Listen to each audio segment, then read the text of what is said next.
I'm Edward Warfield, the publisher of City Biz, and I'm honored today to interview Kevin Knull, who is the president of TaxStatus. Welcome, Kevin. Oh, thank you so much. Can you provide us with an overview of TaxStatus? Sure. So, TaxStatus is a fintech firm that has built an integration with the IRS that provides frictionless access to IRS tax records and provides continuous monitoring of those IRS tax records for financial advisors to render that service to their clients.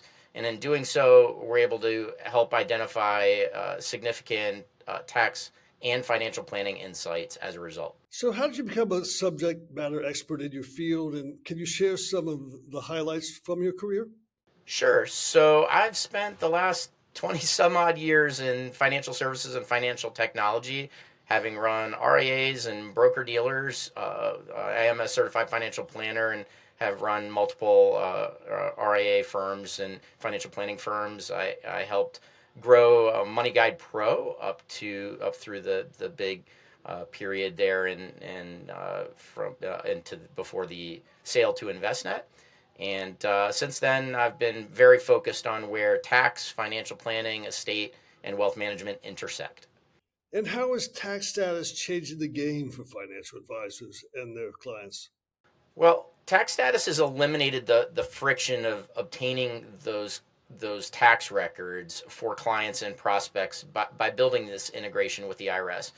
This enables the firms to both monitor the tax records to help keep them informed and maybe most importantly, render more timely tax and financial planning recommendations. It's hard to get all of the data that they need to render those recommendations. We make it easier. So, let's delve into some details to get a better understanding of the challenges surrounding tax related identity theft, the role of technology in prevention, and practical strategies for protecting taxpayer data. Let's start with how is the 2024 National Public Data Breach, how has that changed the landscape of taxpayer data security? Well, historically, we all thought our social security numbers were private, and the truth was, for a long time, they were. But that all changed this past year. The National Public Data Corporation experienced a breach late December of last year, and that breach was exposed. And now nearly everyone's social security numbers were exposed on the web, which means they aren't private anymore. And the result of that breach is the potential for wide scale fraud and financial risk for everyone. And yeah, could you describe the scale of the breach and what specific taxpayer data was exposed? Yeah, so this I think was the second largest data breach of all time, and it occurred in, as far as they know, in December of 2023, and the National Public Data Corporation servers when they were breached. So an estimated 272 million taxpayers' social security numbers were exposed, with a total of about 2.9 billion records. Even deceased taxpayers' social security numbers were exposed, along with names, addresses, and dates of birth, etc. It's just a massive, massive data breach. So, what are some of the most significant consequences of identity theft that taxpayers should be aware of following a breach like this? Well, there are a lot of risks as a result of the breach, but the one I really worry most about is the risk of fraudulent tax returns. Other consequences include fraudulent filing of government benefits such as Social Security, fraudulent loan applications, the fraudulent application of credit cards, utilities, and many more. And so, how do fraudsters leverage stolen taxpayer information to file fraudulent tax returns? And why is this becoming a bigger problem? So, a fraudster can file a fraudulent tax return on a taxpayer's behalf and then attempt to intercept the refund. Despite all of the safeguards that the IRS puts in place, they can't catch every attempt, and there are just simply too many taxpayers and returns filed every year. The 2024 tax filing year will be the first time all of these Social Security numbers were available on the dark web, and I suspect that means the risk as a whole is the greatest it's ever been. Interesting. So, could you share an example of a tax return fraud incident? Uh, yes, unfortunately, we know of a lot of them now because many people were on extension, and weren't filing their tax returns until October 15th. But just maybe 3 or 4 weeks ago, we were speaking with an advisor who was also a CPA and prepared his clients' tax returns. When he filed his client's business tax return on extension, he was notified by the IRS that the tax return had already been filed. Not by the client, and of course he was the CPA, so he didn't do it either. Not only had a fraudulent return been filed, but the fraudster also received the $800,000 tax refund.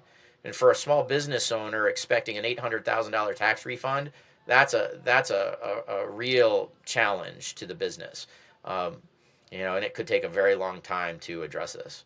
And so, how hard is it to remedy that situation after it's already happened?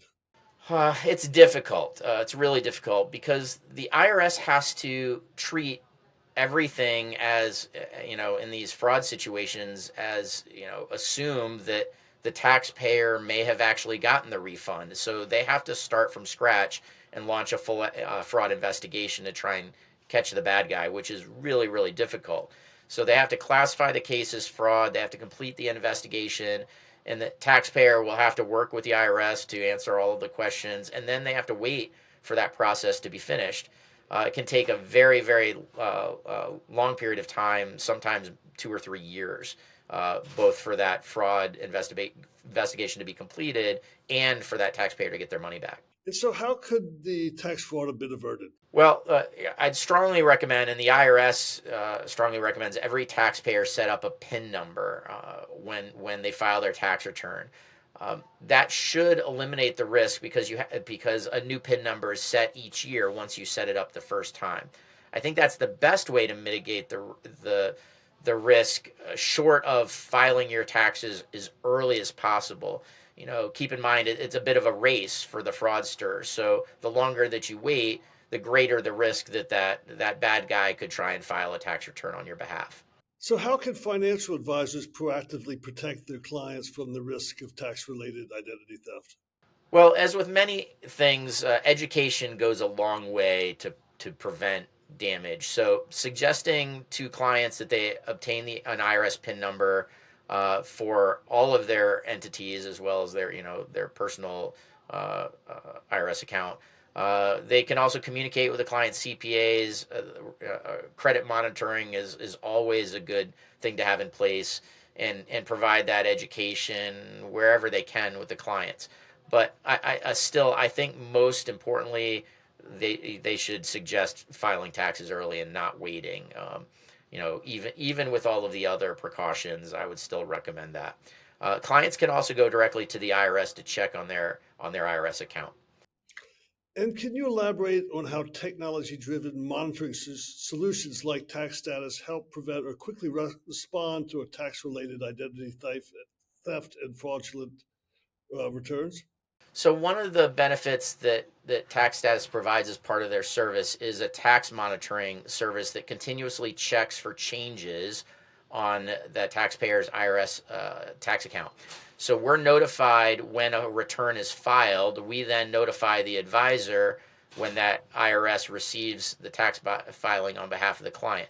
So said simply, when we are notified that a return is filed, we notify the advisor. The advisor tells the client and the CPA, and if it wasn't their return, if they didn't file it, then they can pick up the phone and they can call the IRS and let the IRS know that it was a fraudulent filing. At least then the IRS can prevent the issuance of that refund, which is really the biggest thing I worry about, is that the bad guys get the money. That's of course why they're doing this. And so, what should taxpayers and financial advisors look for in a tax monitoring solution? Well, I think the alerts should be received that should be received are compliance related. So things such as new filings, amendments, extensions, address changes, and fraud.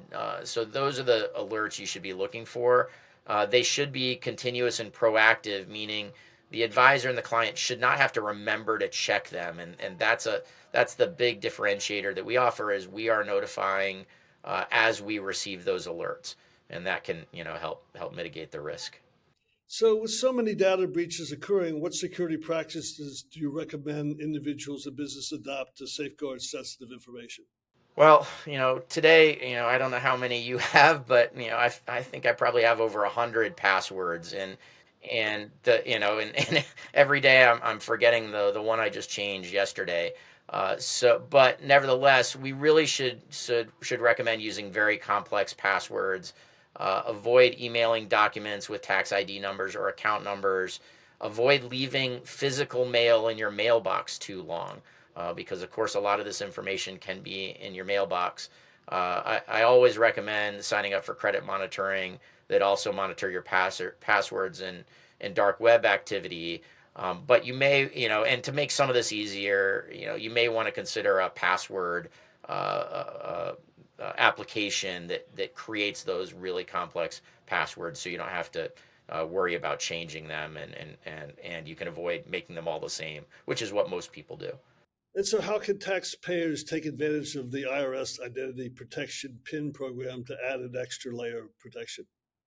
Well, an IRS IP PIN can help prevent fraud. The PIN must be provided when filing that tax return, and you have to set it up in advance. Once you set it up each year, a new PIN is issued. That's interesting. So, given the sophistication of cyber threats today, where do you see fraud prevention technology headed in the near future? Well, we're all hearing about AI every day. I mean, it's ubiquitous, and we keep hearing about all the good things that come from it, and a little bit about the bad things that might come from it. But I would just suggest to everyone that the bad guys are going to use AI for bad just as much as the good guys are going to try and use it for good. And I expect that the fraud prevention battle will continue going forward. It's going to be a challenge for a long time. And so, what would you say to financial advisors or firms that are hesitant to adopt these new fraud monitoring technologies? Well, as with most things, education, planning, preventative measures can often mitigate many of the challenges. But I don't think anyone can afford to ignore these risks, and this should be a key responsibility, I believe, for all financial advisors. Our jobs are to help our clients, create, grow, and protect that wealth over time. Um, this to me, this falls under the protection category as far as I'm concerned. Yeah, it really is something that everyone needs to think about, both personally and for their clients.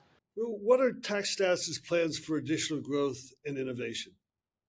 Well, we're going to continue to innovate and help advisors enhance the quality of advice through both better data and tax and financial planning insights.